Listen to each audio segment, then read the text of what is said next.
एक दिन चाचा चौधरी और साबू किसी जरूरी काम से घने जंगल के रास्ते से गुजर रहे थे। जंगल शांत था, लेकिन हवा में अजीब सी बेचैनी महसूस हो रही थी। चाचा चौधरी अपनी मूंछों को ताव देते हुए धीरे धीरे आगे बढ़ रहे थे और साबू हमेशा की तरह उनके पीछे पीछे चल रहा था। अचानक जंगल की झाड़ियों के पीछे से एक डरावनी हंसी सुनाई दी। उसी पल एक खतरनाक विलेन सामने आया। उसकी आंखों में चालाकी और चेहरे पर घमंड साफ झलक रहा था। उसने जंगल को अपना इलाका बना रखा था और किसी को भी वहां से गुजरने नहीं देता था। विलेन ने चाचा चौधरी को धमकाते हुए कहा कि अब यह जंगल उसी का है। चाचा चौधरी जरा भी नहीं घबराए।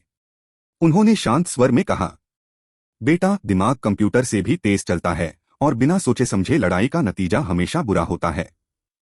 लेकिन विलेन को बात समझ नहीं आई। उसने गुस्से में साबू को धक्का दे दिया। बस फिर क्या था, साबू की आंखों में गुस्सा भर गया। जंगल की जमीन तक हिलने लगी। विलेन ने साबू पर हमला कर दिया। दोनों के बीच जबरदस्त हाथापाई शुरू हो गई। पेड़ हिलने लगे, जमीन पर धूल उड़ने लगी। विलेन तेज वार करता, लेकिन साबू अपनी ताकत से हर हमला रोक लेता। चाचा चौधरी दूर खड़े होकर पूरी लड़ाई ध्यान से देख रहे थे। उन्होंने मौके की नजाकत समझते हुए तेज आवाज में साबू को सही दिशा में वार करने की सलाह दी।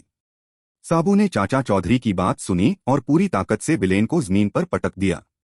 विलेन ने फिर उठने की कोशिश की, लेकिन साबू ने उसे मजबूती से पकड़ लिया। अब विलेन की सारी ताकत खत्म हो चुकी थी। उसने हार मान ली और जंगल छोड़ने की गुहार लगाने लगा। चाचा चौधरी आगे बढ़े और बोले, ताकत से लड़ाई जीती जा सकती है, लेकिन जीत को कायम रखने के लिए समझदारी जरूरी होती है। विलेन डर के मारे जंगल छोड़कर भाग गया। चाचा चौधरी की चतुराई के लिए एक सब्सक्राइब टू बनता है।